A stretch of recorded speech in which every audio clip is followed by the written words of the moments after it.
Welcome.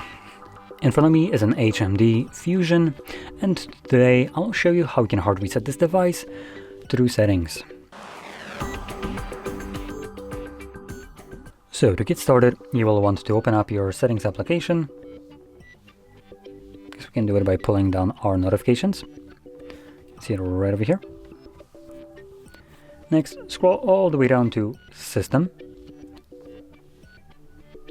and look for reset options at the very bottom. Erase all data, factory reset.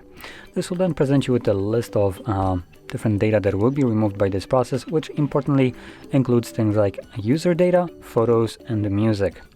This is probably the ones that will be the most important, as rest of the listed things here don't really make much difference. If they get deleted, you can regain them easily.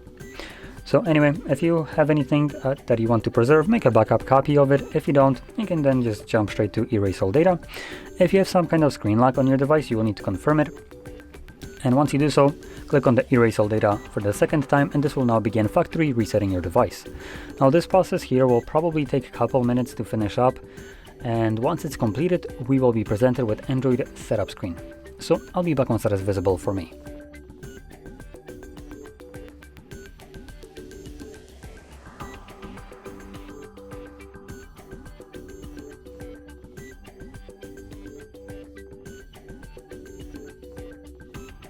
And as you can see, the process is now finished and you can set up your device however you like. So with that being said, if you found this very helpful, don't forget to hit like, subscribe, and thanks for watching.